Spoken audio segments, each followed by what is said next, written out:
Hi there. In this video, we're going to look at Casper and we're going to look at what are the battle levels, whether there are any traps, and whether there are any whale footprints. These are education content only, not financial advice. Remember, TA is only part of the study of trading behavior, and crypto project success depends on many factors. So, Casper will look into the daily chart and then we'll come back to the Wyckoff bigger picture. In this stage, we talked about this in the previous session that the lower support in this sideways trading that started in beginning of February is the 0.0028. And earlier, just yesterday or the day before, for 3 days, this line has been tested and the bulls successfully defended the line. So yesterday, it bounced slightly upwards, but just to somewhere along the center of the 0.0028 to 0.003. Okay, the yellow dash line and the white dash line. We are somewhere around the middle as of this moment. So you see, quite frequently there has been candles either open or closing around that level.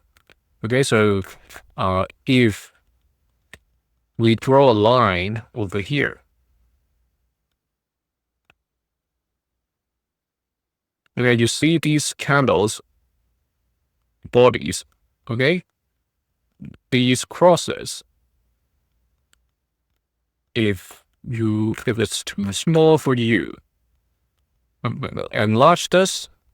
Okay, this cross here, these crosses here, and then if we put the line around here, we see these candles, the center part of this very short candle, and then where it opened, where these closed. Okay, so roughly about this point, around 0.0029, this was what happened over the past 3 days, actually including today as well. The price slightly go above this line, and then basically it's kept bouncing between these two. All right, just like what I described. It's just an air hockey game. And now it is still within the short-term downtrend, even if it has defended this 0.0028. Okay, it hasn't finished yet. I explained before, the price can go lower. Does it still a chance? So the key is by the time when we get closer and closer to the first week of June, whether this will eventually break outside of the downtrend. Of course, we don't have to wait till then, because right over here, around the end of this month, in about a week's, less than a week actually, about 4 to 5 days time, this is going to get to this triangle as well, because the bulls has been testing this new yellow line that we have just drawn, 0.0029.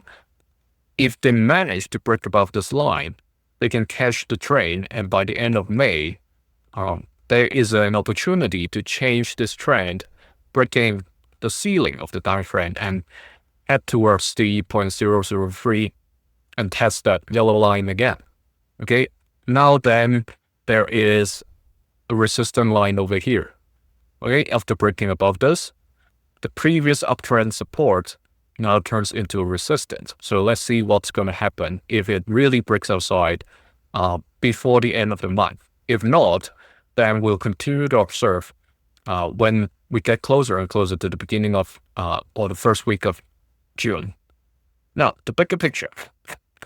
In Wyckoff, let's zoom out. Oh, it is still within the testing period, right? Very long testing period this cycle. It's very close to 2002, 2003. The unfortunate thing for Casper is that it was a honeymoon period back then. But if you look at other longer existing crypto, they suffered almost like a 2-year-long accumulation cycle. Okay, from 2022 all the way to end of 2023, in some cases. So this time, from the time it transited into the accumulation to where we are now, okay, it's almost getting close to 2 years, almost, okay, not yet fully 2 years. So let's see whether when we get to the 2-year mark, closer and closer to the 2-year mark, whether we will see the sign of strength at least, if not the climb to the next distribution. Okay, it is a very tricky period because in past sessions, talking about Bitcoin and crypto market as a whole, this is the very first time that we are going through such kind of macro liquidity events. So the Japanese interest rates, the unwind of carry trade, all that. This is the first time, even for Bitcoin. Okay, the oldest guy in the game. So that's for Casper for now. At least it is stabilizing at this point, but I did mention there's still downside risk. Let's hope that doesn't happen to Casper. Okay, because if that's the case, that means there are still paper hands over there.